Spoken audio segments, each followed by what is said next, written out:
So we're here to talk about a technical detail.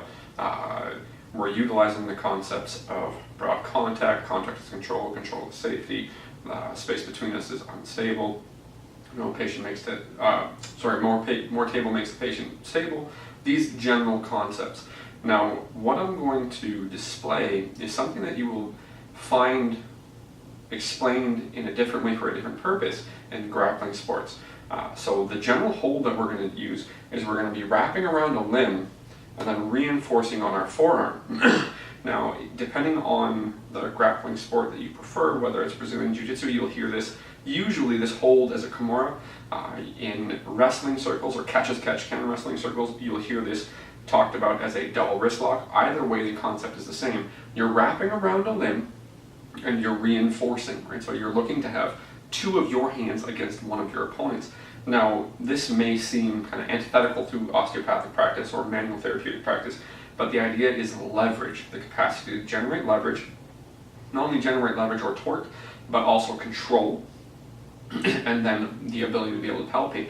So the way that I'm going to display this isn't necessarily strictly for torque or leverage per se. It's also there so that we can move between processes within the limbs. So the first place that we show it, and we've shown this before when talking about the hip, right? So we've talked about the fact that you can hold in this fashion and work internal and external rotation through the hip, right?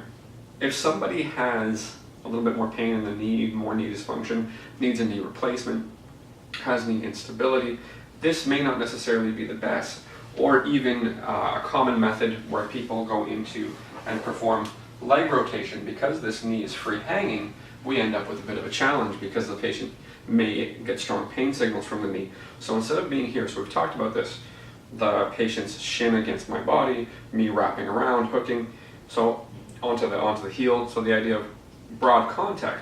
Now, one of the things that I can do is, as we just talked about, is I can wrap around underneath, so now that knee's supported. Now, it may not be the easiest thing to see, but my fingers are on the opposite side, so I've controlled around the shin, underneath the shin, I'm supporting the knee, and I can control back here. Now, I can come in here and reinforce that, right? So you see my hand here, I can come in here and reinforce that. So if the patient happens to have a large or heavy limb for whatever reason, or compared to me in my capacity, I've got a lot of leverage here, I've got lots of contact.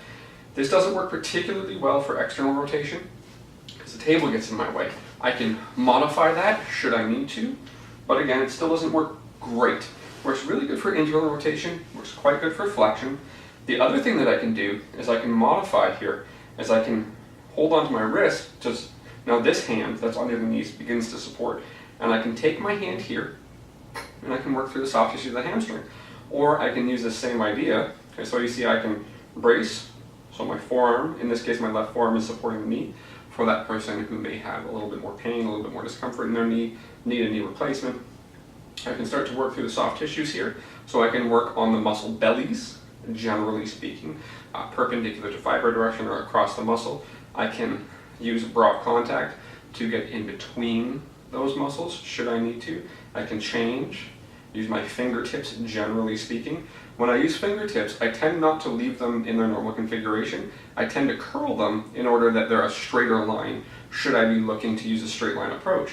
So now, from this general wrap around, hook my own wrist, right, so I get this control, I can start to work into the soft tissues.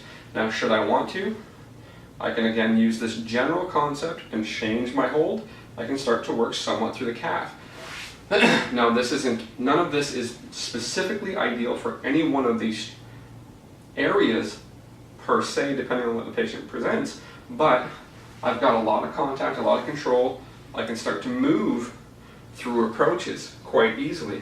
I can use this general concept, right? Should I want to, I can come down a little bit lower, right? If I wanted to work on plantar flexion for some reason, I can support the patient up here and I can hook into my armpit. Is that ideal? Not absolutely. However, it gives me an option. So we're looking at creating holds that give us options. This same concept, this works a little bit better when the patient's in lateral, and we'll show that in a moment. But the same concept is I can come over top, wrap around, okay? So you see the wrap, and then I can grab my own wrist, and now I can work through the patient's shoulder in some ways. Obviously my position, the position of the patient, my relation to the table changes it. But I can go from here, which is just torque on the shoulder, and I can work into the soft tissues. Right? So I can work into the soft tissues of the rotator cuff, I can work into the lat, I can turn my hand around, I can move the pectoral muscles, and I have all of my relational motion. Right? So I can pull the pectoral motion inferior, push it superior, and then move leverage in relation to it. I keep my hand in the same place, but I move other things. So you'll see this elbow, my right elbow, will change its angulation in order that I keep my hand in the same place. How do I know I keep my hand in the same place? I look at it.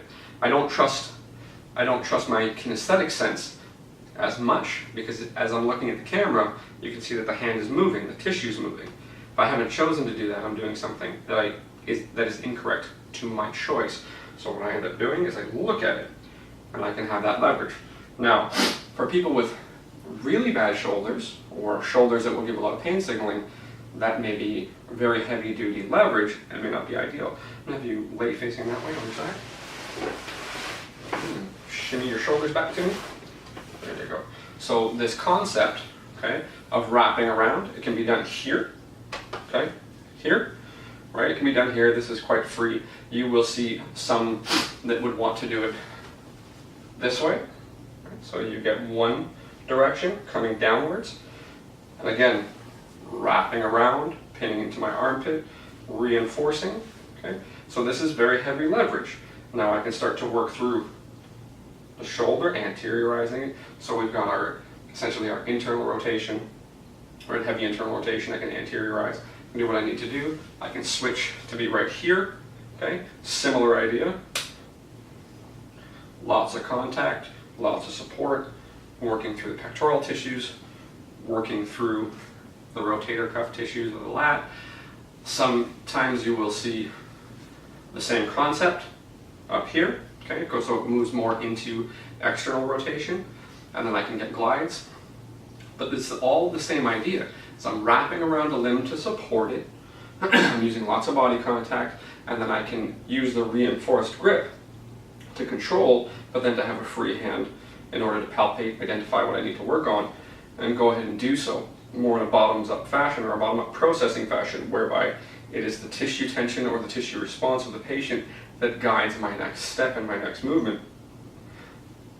The reason I brought up the grappling sports is because you will get explanations of these things for a different purpose, but the basic principles remain the same. The concepts of lever, wedge, and screw, or fulcrum, and then torque, relational motion. So if the shoulder itself or the scapula stays still, and I can torque the humerus, and then I can put a lot of tissue on, or tension on tissues.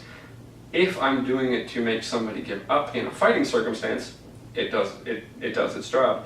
If I'm trying to alter the tissue tension through neurological responses or through other avenues, I end up with the same holds, because what I'm trying to do is alter tissue tension so I can control the concepts of contact, control, broad contact, right?